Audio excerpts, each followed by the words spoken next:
Hello everyone, I hope everyone had a wonderful weekend. It's Monday morning and this week is going to be again really busy for me, but I just want to keep producing those vlogs because I'm receiving a lot of questions and a lot of emails, and there's a lot of topics which you guys want to discuss, and I'm trying to pick those ones which are, I think, the most, I would say, interesting and controversial, and hopefully those topics can help you guys to improve what you guys are doing. So I would like to chat today about clients. This is part of the business which is one of the most important parts, because that's how we make money, that's how we improve, and that's how we actually get this whole thing going. And sometimes I found clients, they can be more challenging than the photography itself. Most of us, I would say, we have variety of different clients. We have those ones which we absolutely love, those ones which we want to do business over and over again, because those are the guys who really make us feel good. They help us to grow our business, they recommend us, they love what we do.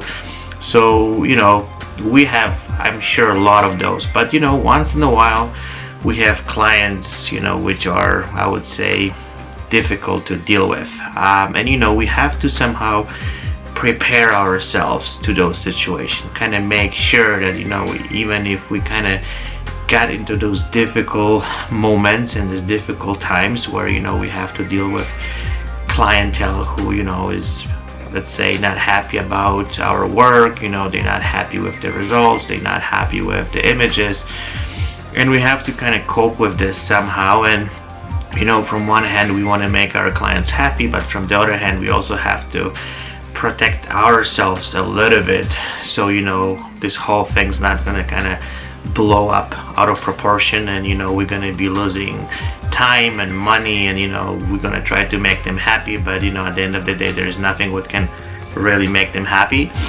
So there's a few tips which I would like to share, the way I deal with those kind of situations. So from my experience over, I would say, the last 10 years of shooting and being in this photography business, the main important thing whenever I get new client on board, I would prefer to meet with them in person.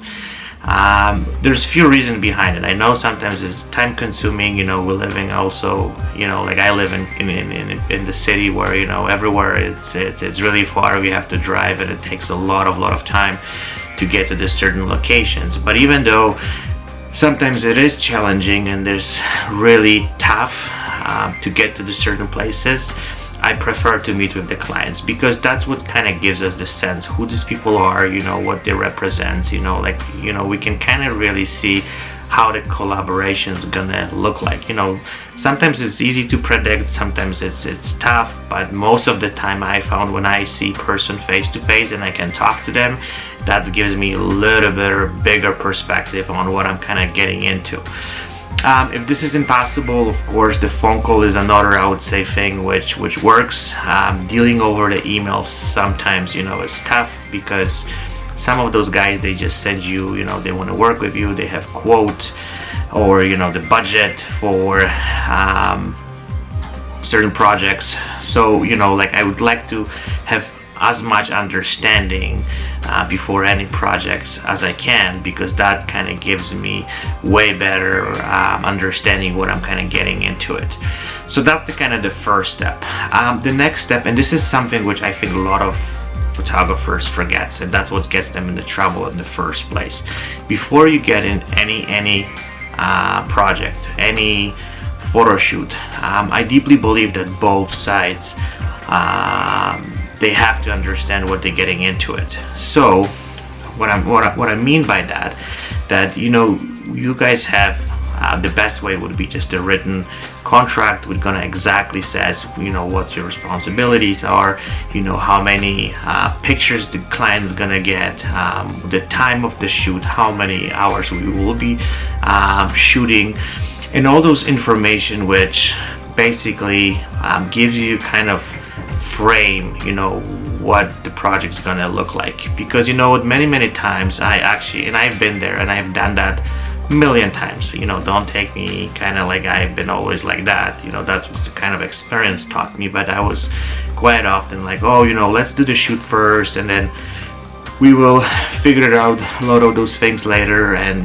like, oh, I'll do like between 5 and 6, or like between 5 and 10 images I'm gonna edit for you. No, like everything has to be clear, everything has to be written down, and everything has to be kind of put in writing. So after the shoot, and if we get in any kind of difficult situations, we have everything kind of on paper, so both sides understand what's really going on. And that's most of the time that helps, because then we know what's really going on. We understand what's our as I said, our responsibilities are, like the time frames and all this stuff. So the client, and as well me as someone who's providing the service, kind of know what's really going on.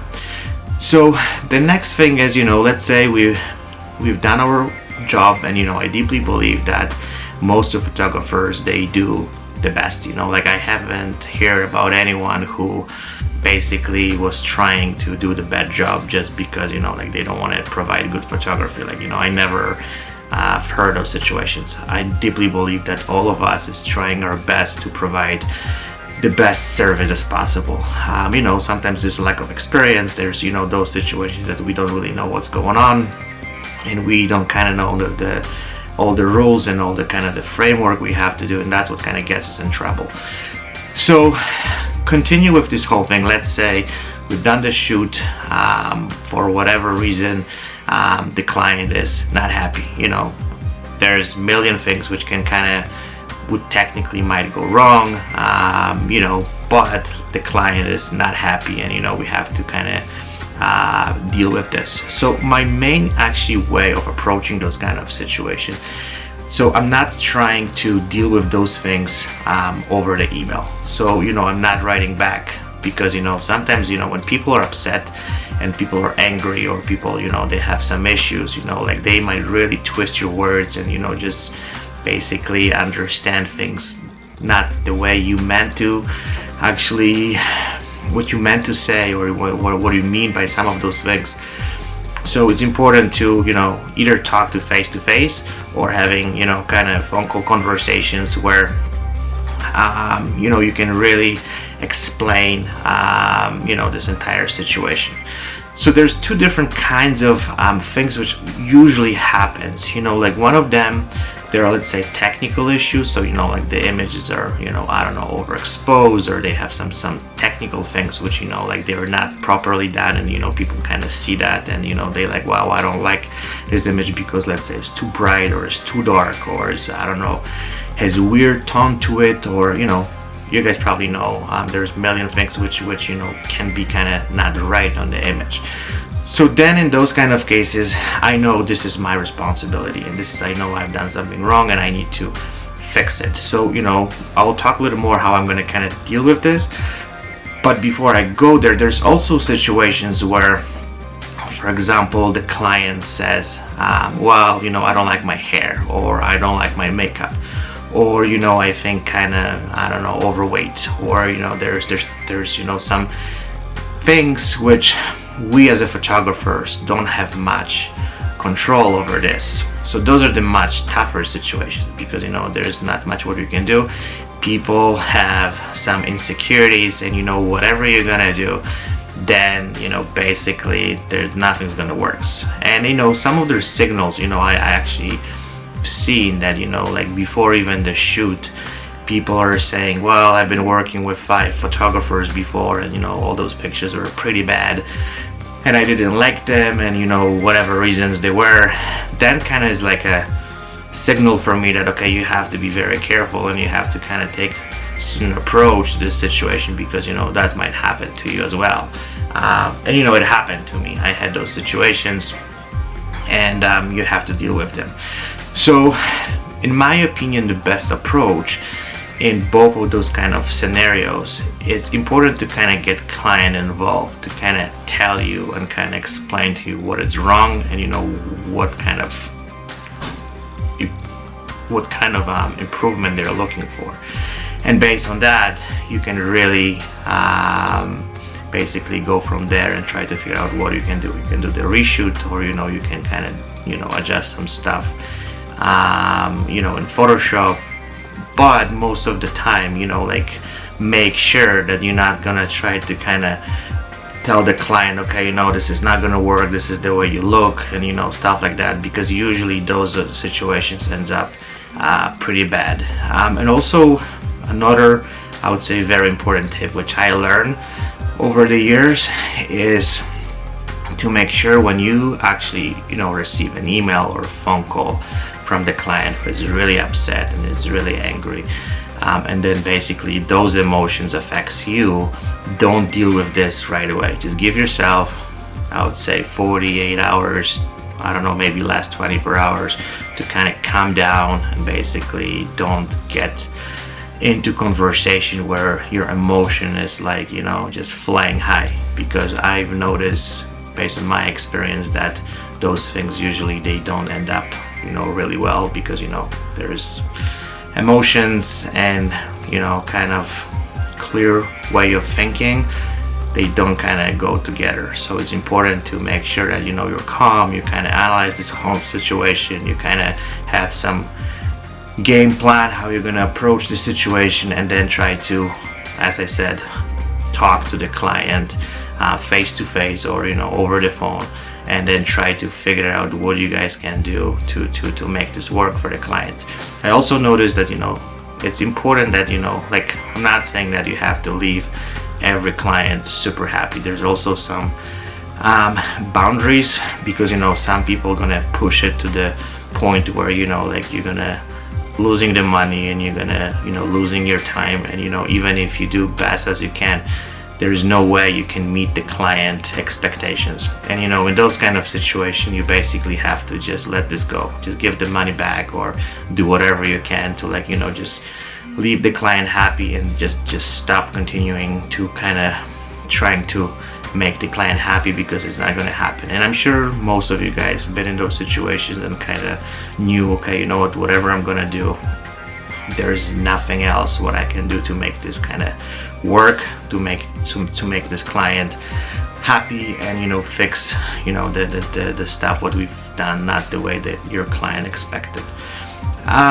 So I think that would be just kind of overlook on this kind of I would say challenging clients. I would like to hear your opinion. I would like to hear your feedback. I'm sure all of us at some point run into those situations, and I would like to hear how you guys deal with those kind of situations, because I guess everyone has own approach, everyone has own kind of strategy as far those situations go. So please share with me, and put some interesting comments and in your experiences, because I think we all learn, and again, we basically sooner or later gonna bump into those situations, and it's good to kind of have this entire concept how to deal with this kind of prepared before, because that's what makes our